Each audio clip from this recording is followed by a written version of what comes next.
Nifty movement में अभी बहुत तरह के कन्फ्यूजन है।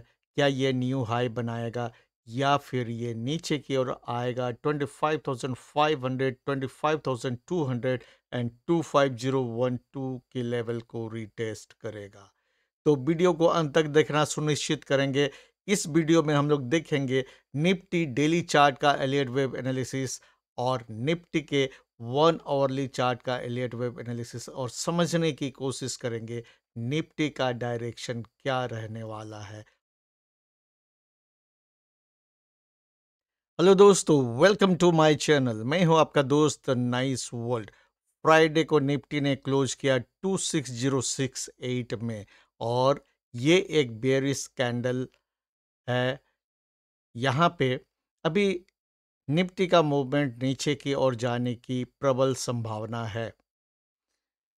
इसमें क्लासिकल चार्ट पैटर्न में आपको क्या दिख रहा है, देखिए। Price made higher high and at the same time RSI made lower high. This is regular bearish divergence. ठीक है। ये निफ्टी के एलियट वेव एनालिसिस में आपको एक रिवर्सल पैटर्न बता रहा है। ये एलियट वेव एनालिसिस में आपको डाइवर्जेंस का ये सपोर्ट मिलता है कि आपको रिवर्सल बताता है। कोई वेव है जो अपने डायरेक्शन से अब वापस मुड़ने जा रहा है।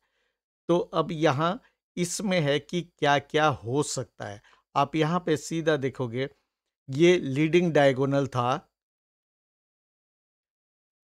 जो कि ये कंप्लीट हुआ 23 अक्टूबर 2025 को 5 के 3 का 1, यानी मिनवेट वेव 1 यहाँ कंप्लीट हुआ, और मिनवेट वेव 2 के कारण इसमें करेक्शन आया। और ये करेक्शन मैं उस समय कह रहा था 61.8% मिनिमम आना चाहिए, जो कि है 25012 का लेवल। लेकिन ये अपने 50% और 38.2% के फिबोनाची जोन से ये वापस ऊपर की ओर गया। ये ऊपर की ओर गया, लेकिन आज का मूवमेंट जो है एक प्रश्न चिन्ह लगा रहा है कि ये जो यहाँ पर हमें लग रहा था कि मिनवेट वेव 2 यहाँ ख़त्म हुआ है, और ये minuette wave 3 of minute wave 3 of minor wave 5 चल रहा है, और मार्केट में न्यू हाई बनना चाहिए जो हम ऊपर की ओर सोच रहे थे, उसमें एक विराम लग गया है। तो अब इसको आगे देखेंगे क्या क्या पॉसिबिलिटीज़ है।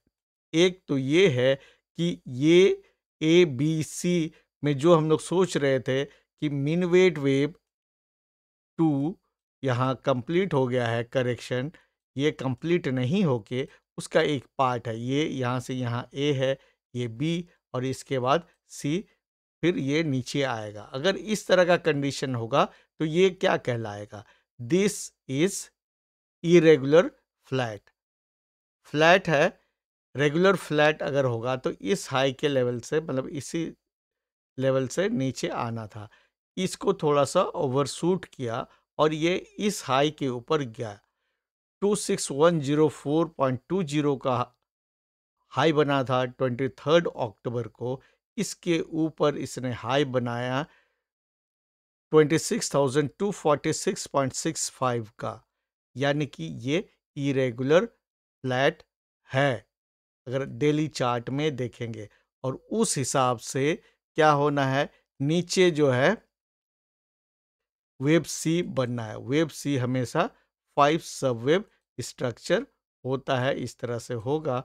और फ्लैट में यूजुअली जो ए है, ये ए अगर है, ए का जहाँ एंड हुआ है उसके आसपास तक इसको आना है। और इसका लो है 25,318.45, यानी कि 25,300 और 25,200 के आसपास तक आ सकता है अगर ये वेब सी इस तरह से बनेगा। Wave C is always 5 subwave structure. ये 5 जो है आपको इम्पल्स में दिख सकता है या फिर एंडिंग डायगोनल के फॉर्म में दिख सकता है। इम्पल्स होगा तो क्या होगा, वेव 4 जो है वेव 1 के टेरिटरी में नहीं जाएगा। अगर डायगोनल होगा तो wave 4 must enter into the territory of wave 1। ये एक पॉसिबिलिटी ये है। अब इसको आपको समझना है, यहाँ जो गैप बना था ये 12 नवंबर को जो गैप अप ओपनिंग हुआ, इसके बाद जो बना था तो वो पूरी तरह से यहाँ फिलअप नहीं हुआ है। अगर ये इसके नीचे, अब इसको देख लीजिए, इसको यहाँ से अगर फिबोनाची रिट्रेसमेंट लगाएंगे और इस हाई के ऊपर तक जाएंगे तो अप्रॉक्स जो लेवल है, ये जो गोल्डन जोन मैंने फिबोनाची रिट्रेसमेंट में आपको बताया भी है, 50% और 61.8% के बीच का जो जोन है वो गोल्डन जोन है। इसी में ये आप देखिए ये गैप भी है। अगर ये गोल्डन जोन में सपोर्ट लेके ऊपर जाता है तो कोई बात नहीं, तब हम लोग ये सोचेंगे कि ये बी नहीं है और सी नीचे की ओर नहीं जाएगा। इस जगह से सपोर्ट लेके अगर मार्केट फिर ऊपर की ओर जाता है तो हमें कोई परेशानी नहीं है। लेकिन यहाँ से अगर ये ऊपर जाता है तो हमें कोई परेशानी नहीं है। तब हम लोग सोचेंगे 5 के 3 का 3 ही चल रहा है, उसका फ्रैक्टल है। और मैं ये क्यों बता रहा हूँ, जब आप 1 आवरली चार्ट देखोगे तो आपको आइडिया लगेगा कि क्यों मैं ऐसा सोच रहा हूँ। 1 आवरली चार्ट में भी देखिए, ये मिनवेट वेव 1, इसके बाद ये करेक्शन शुरू हुआ ए, बी और सी, और उसके बाद फिर ये अपमूव शुरू हुआ। ये अब 7 नवंबर से आप देखिएगा जो अपमूव हुआ, ये 1 2 3, इसके बाद 4 को मैं A B C D E ऐसे इस ट्रायंगल में देख रहा हूँ। और इसके बाद ये वेव 5th जो है ऊपर की ओर गया और ये न्यू हाई बनाया कल, कल नहीं, 20 नवंबर को। उसके बाद ये 21 नवंबर का, आपको याद होगा मैंने सीपीआर के स्ट्रेटेजी, डबल सीपीआर स्ट्रेटेजी में बताया था, अगर सीपीआर के ऊपर टिकता है, जो ऊपर था, तो फिर ऊपर जाएगा।